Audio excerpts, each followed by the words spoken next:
மைய ஊடக நேயர்களுக்கு வணக்கம். நீங்கள் இணைந்திருப்பது மையத்தின் காலை நேர பிரதான செய்திகளுடன். முதலில் தலைப்புச் செய்திகள்.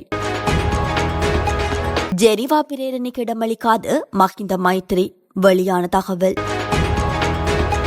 தமிழர்களது விவகாரத்தில் ஜேவிபியினரும் யுத்த குற்றவாளிகளே, கஜேந்திரன் திட்டவட்டம். படைத்தளபதிகள் மீதான தடை, அரசாங்கத்தின் முட்டாள்தனமான பதில், சிறுகிறார் கமன்பில. காசாவில் இஸ்ரேல் அதிரடி தாக்குதல், ஹமாஸ் செய்தி தொடர்பாளர் உட்பட 38 பேர் பலி. தென்கொரியாவில் காட்டுத்தீ, பலி எண்ணிக்கை 28 உயர்வு. கத்திகுத்து தாக்குதலில் 5 பேர் படுகாயம். நடுவானில் மோதிக்கொண்ட போர் விமானங்கள் கீழே விழுந்து வெடித்து சிதறல் தொடர்பான விரிவான செய்திகள்.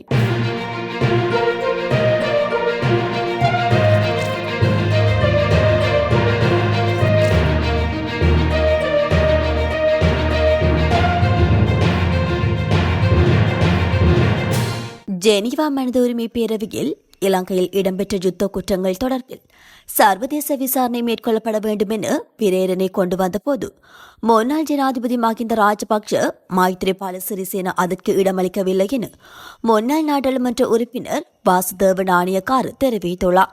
பிரித்தானியாவின் இலங்கை தொடர்பான தடை குறித்து கருத்து வெளியிடும் போதே அவர் இதனை குறிப்பிட்டுள்ளார். எமது ராணுவ வீரர்களுக்கு தடை விதிப்பதாக இருந்தால் அது பிரித்தானியாவின் சர்வதேசம் தொடர்பான இரட்டை நிலைப்பாட்டையும் எடுத்து காட்டுகிறது எனவும் அவர் சுட்டிக்காட்டியுள்ளார். தொடர்ந்தும் அவர் குறிப்பிடுகையில், நாட்டின் பல வருடங்களுக்கு முன்னர் இடம்பெற்ற யுத்தத்துக்கு தலைமை தாங்கிய 3 ராணுவ தளபதிகளுக்கு பிரித்தானிய அரசாங்கம் தடை விதித்திருப்பதன் மூலம் பிரித்தானியாவின் இரட்டை நிலைப்பாட்டையே காட்டுகின்றது. ஏனெனில் காசாவில் இஸ்ரேல் ராணுவம் அங்கீன படுகொலைகளை மேற்கொள்ள அமெரிக்கா உதவி வருகின்ற போது அதற்கு எதிராக எந்த நடவடிக்கையும் எடுக்காமல் பிரித்தானியா பல வருடங்களுக்கு முன்னர் இலங்கையில் இடம்பெற்ற சிவில் யுத்தத்துக்கு தலைமை தாக்கியமைக்காக எமது ராணுவ வீரர்களுக்கு தடை விதித்துள்ளது.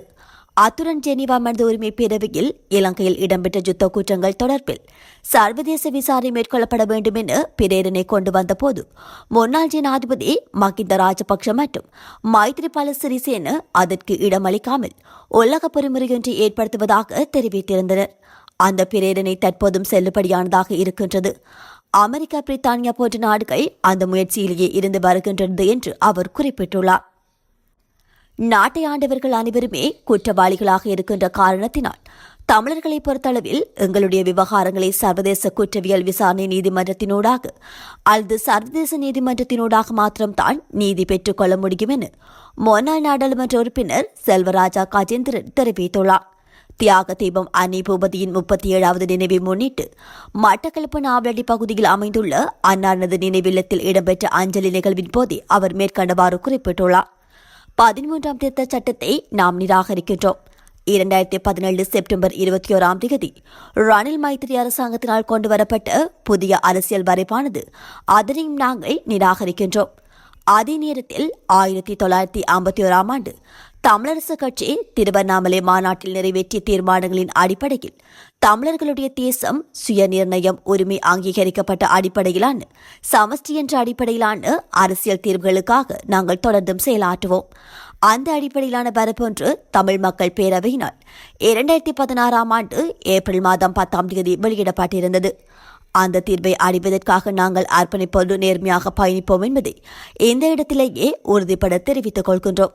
இந்த விடயம் தொடர்பாக முற்றுமுழுதாக சிங்கள இளைஞர் யுவதிகளுக்கு எதிராக இடம்பெற்ற ஒரு சம்பவம், அதனை அப்போது ஆட்சியில் இருந்த ஐக்கிய தேசிய கட்சியின் அரசாங்கத்தின் காலப்பகுதியில் ரணில் விக்ரமசிங்க அமைச்சராக இருந்தபோது அந்த படுகொலையோடு அவருக்கு சம்பந்தப்பட்டதாக குற்றச்சாட்டு ஆணைக்குழு மூலமாக வெளிப்படுத்தப்பட்டிருக்கின்றமை குறிப்பிடத்தக்கது. தமிழ் பிரிவினைவாத வாக்காளர் தளத்தை குறிவைத்து பிரிஸ்டி அரசாங்கத்தால் இலங்கை பல தளபதிகள் மீது விதிக்கப்பட்ட தடை குறித்து வெளியுறவு அமைச்சர் விஜித ஹேரத் அளித்த பதிலை ஒரு முட்டாள்தனமான பதிலடியாக கருதுவதாக பிவித்துறைகள உரிமைய தலைவரும் சட்டத்தரணியுமான உதய கமன்பில நேற்று தெரிவித்துள்ளார். பிவித்துறைகள உரிமைய கட்சியின் தலைமையகமான பெட்டக்கோட்டையில் நேற்று நடைபெற்ற ஊடகவியலாளர் சந்திப்பில் பிவித்துறைகள உரிமைய கட்சியின் தலைவர் சட்டத்தரணி உதய கமன்பில இதனை தெரிவித்துள்ளார். தமிழ் பிரிவினைவாத வாக்காளர் தளத்தை குறிவைத்து பிரெஸ்டி அரசாங்கத்தால் இலங்கை போர் வீரர்கள் மீது விதிக்கப்பட்ட தடை தொடர்பில் அரசாங்கத்தின் சார்பாக வெளியுறவு அமைச்சர் விஜித ஹேரத் பதிலளித்துள்ளதாகவும் அந்த பதில் எந்த தகுதியும் அல்லது குறையும் இல்லாத ஒரு சோம்பரி பதில் என்றும் கம்மன்பில தெரிவித்துள்ளார். இது பிரிட்டனால் எடுக்கப்பட்ட ஒரு தலைப்பட்ச முடிவு என்று அரசாங்கம் கூறுகிறது என்றும் அது இலங்கை அரசாங்கத்துடன் கலந்தாலோசிக்கப்பட்டு எடுக்கப்பட்ட முடிவு அல்ல என்று அறிக்கையில் குறிப்பிடப்படவில்லை என்றும் அவர் குறிப்பிட்டுள்ளார். இந்த முடிவால் இலங்கையில் நல்லிணக்க செயல்முறை மேலும் சீர்குலைந்துவிடும் என்று வெளியுறவு அமைச்சரின் கூற்று நிச்சயமாக உண்மை என்று கூறிய கம்மன்பில இலங்கையின் போர் வீரர்கள் மீது பிரிட்டன் கடுமையான குற்றச்சாட்டுகளை முன்வைத்த போது அரசாங்கத்திடமிருந்து பலமான பதிலை எதிர்பார்ப்பதாகவும் அவர் குறிப்பிட்டுள்ளார். காசா முனையை நிர்வகித்து வரும் ஹமாஸ் ஆயுத குழுவினர் கடந்த 2023 ஆண்டு அக்டோபர் 7 இஸ்ரேலுக்கு புகுந்து பயங்கரவாத தாக்குதல் நடத்தினார். இந்த தாக்குதலில் 1139 இஸ்ரேலியர்கள் கொல்லப்பட்டுள்ளனர். மேலும் இஸ்ரேலில் இருந்து 251 பேரை பணிய கைதிகளாக காசா முனைக்கு ஹமாஸ் கடத்திச் சென்றுள்ளது. இதனையடுத்து ஹமாஸ் ஆயுத குழு மீது போர் அறிவித்த இஸ்ரேல் அதிரடி தாக்குதல் ஒன்று நடாத்தியுள்ளது. இந்த போரில் காசா முனையில் இதுவரை 50,000க்கும் மேற்பட்டோர் உயிரிழந்தனர். அதேவேளை பணிய கைதிகளில் பலரை ஒப்பந்த அடிப்படையிலும் ராணுவ நடவடிக்கை மூலமும் இஸ்ரேல் மீட்டுள்ளது. பணிய கைதிகளில் சிலர் ஹமாஸ் ஆயுத குழுவினரால் கொல்லப்பட்ட நிலையில் அவர்களின் சடலங்களும் மீட்கப்பட்டுள்ளன. இஸ்ரேல் ஹமாஸ் இடையே கடந்த சில வாரங்களாக போர் நிறுத்தம் அமலில் இருந்தது. அதேவேளை ஹமாஸ் ஆயுத குழுவின் பிடியில் 59 பேர் பணிய கைதிகளாக உள்ளனர். இதில் 25க்கும் மேற்பட்டோர் உயிரிழந்ததாக தகவல்கள் வெளியாகியுள்ளது. இந்த நிலையில் போர் நிறுத்த ஒப்பந்தம் தோல்வியடைந்த நிலையில் இருதரப்பும் மீண்டும் தாக்குதலை தொடங்கியுள்ளன. அந்த வகையில் காசா முனைவின் பல்வேறு பகுதிகள் மீது இஸ்ரேல் நேற்று வான்வெளி தாக்குதல் நடாத்தியுள்ளது.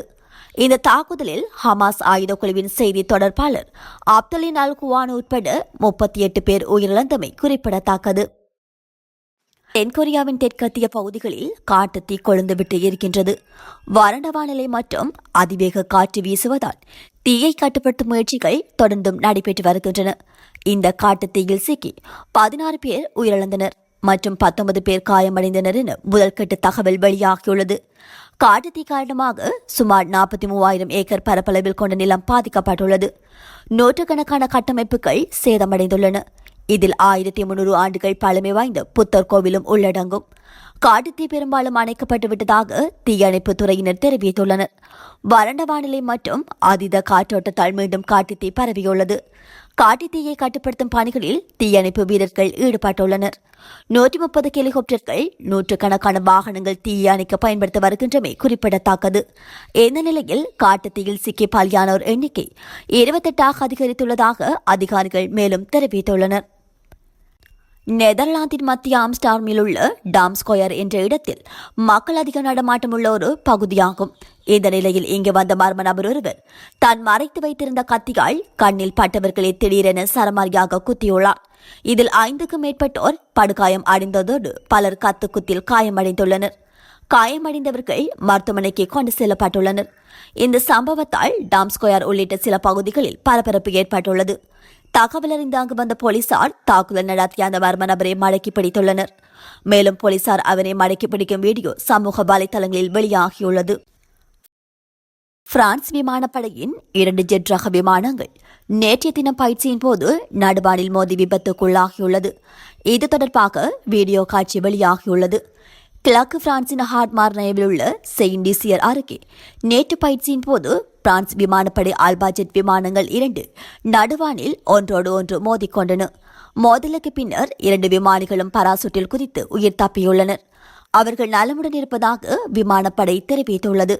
விபத்துக்கு பின்னர் விமானங்கள் 2 விழுந்து வெடித்ததில் அருகில் இருந்த தொழிற்சாலைகளில் தீ விபத்து ஏற்பட்டுள்ளது.